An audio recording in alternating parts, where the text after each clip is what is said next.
সাহাবা কেরাম বলে দেখে নাও নবীজির গলার আওয়াজ খাওয়ানা পাওয়া গেল নাও। দেখলেন নবীজির কলিজার টুকরা বিটি মা ফাতেমাতুজ জোহরা রাদিয়াল্লাহু তাআলা আনহা বাড়ির ভেতর থেকে বাপজি পর্দার সহিত সালামের উত্তর দিয়ে বলেন, গো আব্বার বন্ধুরা, আমার আব্বাজানকে কেন দেখতে পাওয়া যায় না? হযরতে ফাতেমা কাদার বলেন, গো আব্বার বন্ধুরা, আজ 4 দিন ধরে আমার আব্বাজান বাড়িতে আসে না। যাহাতে বাড়িতে আসে নাই বলেছেন সব সাহাবার মধ্যে বাপজি আবু বকর তিনি হাওমা করে কেঁদে উঠলেন। ওমর বললেন, ভাই আবু বকর কেন আপনি চিৎকার করে কাঁদেন? বলেন, ভাই ওমর, আমার মনে হয় বিশ্ব নবী আর পৃথিবীর বুকে বেঁচে নাই। ওমর বলে, কেন রে ভাই? বলে, আজ 4 দিন হলো ফাতেমার বাড়িতে আসে নাই। আল্লাহর রাসূলের বাপজি সাহাবা ওমর বললেন, ভাই আবু বকর, আমরা সত্য খবর জানি না নবী কি আর দুনিয়ার বুকে বেঁচে আছে কে বেঁচে নাই। ভাই রে, তুমি যদি নার্ভাস হয়ে যায় এভাবে কাঁদো তাহলে সব সাহাবারা কাঁদতে লাগবে। আল্লাহর নবীর সাহাবারা নবীজিকে এত ভালোবাসতেন বাবা। আল্লাহর নবী জনাবে মুহাম্মদ রাসূলুল্লাহ সাল্লাল্লাহু তাআলা আলাইহি ওয়াসাল্লামের সাহাবারা নবীজির ইন্তেকালের বাপটি 1 না 2 না সাহাবা কেরামরা মনে মনে ভাবলেন, তাহলে নবীকে আজ 4 দিন হলো ইন্তেকাল করে গেছে, নবী কি বেঁচে নাই? ওমর বললেন, গো সাথী ভাইরা, কেউ কান্না করবে না, আমার নবী মারা যায়নি, এখন মারা গিয়েছে কথা কেউ বলবে না। চলো আমরা গোটা গ্রামটা খুঁজাখুঁজি করে, আমরা ময়দানটা খুঁজাখুঁজি করে রাসূলুল্লাহকে যদি না পাওয়া যায় তাহলে জানতে হবে আমার রাসূলুল্লাহ বেঁচে নাই। সাহাবায়ে কেরামরা বাপজি চারিদিকে আপনার দৌড়ে চলে গেলেন। আবু বকর, ওমর ফারুক রাদিয়াল্লাহু তাআলা আনহুম আজমাইন, এরা দুজন সাহাবা মরুভূমির ময়দানের দিকে বাপজি রাসূলুল্লাহকে খুঁজতে বাপজি চলে গেল। হযরতে আবু বকর ওমর বলে, আমরা অনেকটা দূর চলে যাওয়ার পর ময়দানে গিয়ে দেখলাম 2টো ছোট ছোট বাচ্চা ছিলেন বাবা, তারা হাতে লাঠি নিয়ে দাঁড়িয়ে আছে। তারা মনক্ষণ অবস্থায় হযরত ওমর ফারুক রাদিয়াল্লাহু তাআলা আনহু ডাক দিয়ে বলেন, ওগো বাবা, এই রাখাল বাবা, বলো তোমরা কি আমার আখিরি জামানার পয়গম্বর রাসূল দরদে নবীকে কি তোমরা এই দিকে আসতে দেখেছো? বলো। 2টো রাখাল আবু বকর নয় ওমরের কথা শোনার পর তারা ডাক দিয়ে বলেছিল, চাচা, আপনার বিশ্ব নবী দয়ার রাসূলকে আমরা চিনি না। ওগো চাচা, শুনে না, কিন্তু আজ আমরা 4 দিন ধরে ব্যতিব্যস্ত হয়ে পড়ে আছি। বলে, কেন?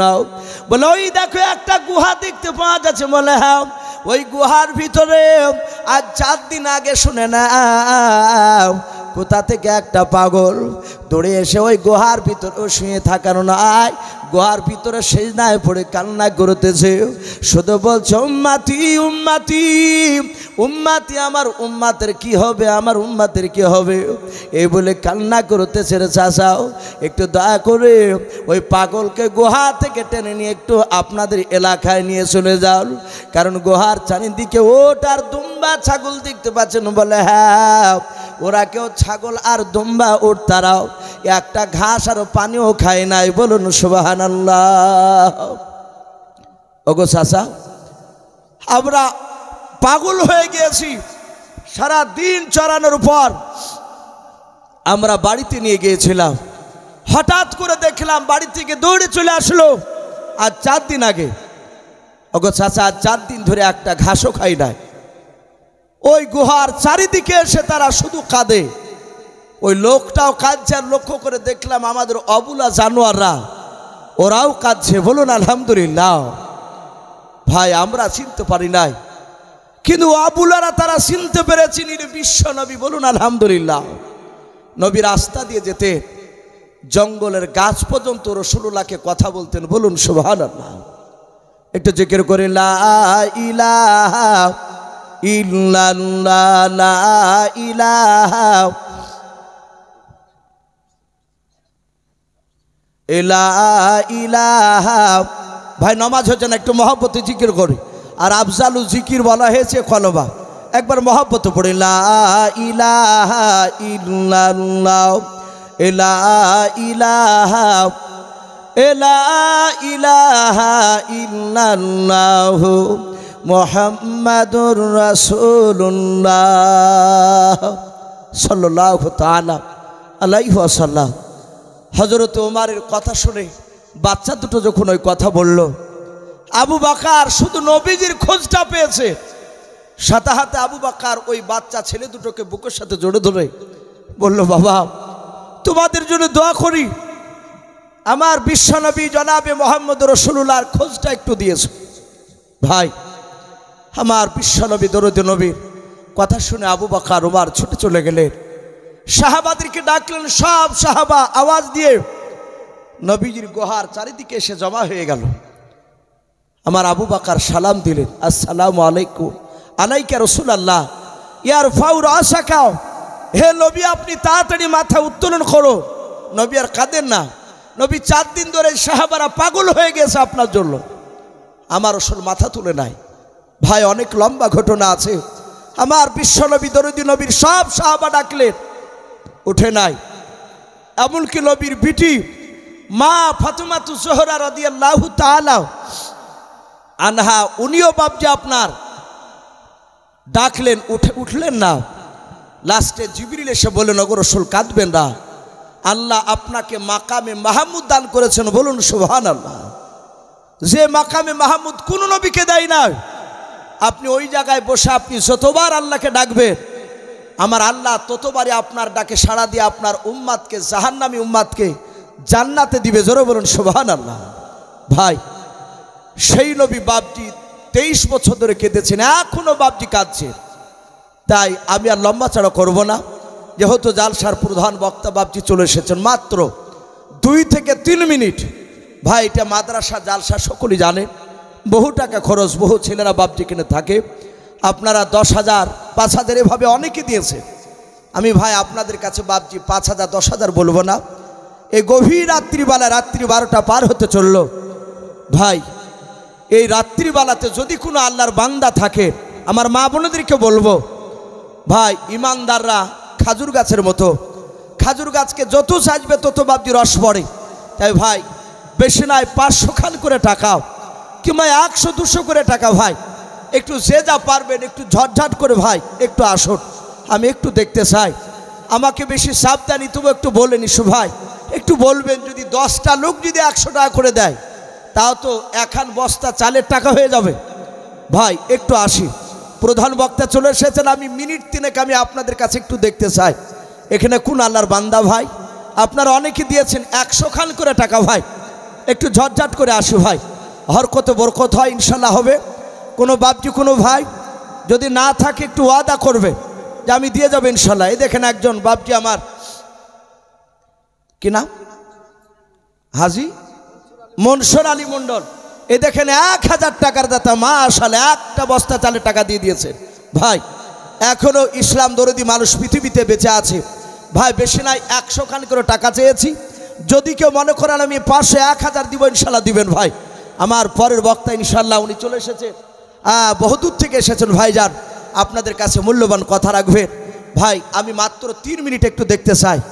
ভাই 1000 টাকা হয়েছে, 100 খান করে টাকা। ভাই 10টা মানুষ হবে না কেউ। ভাই এ দেখেন আরেকজন ভাই 500 টাকা, মাশাআল্লাহ।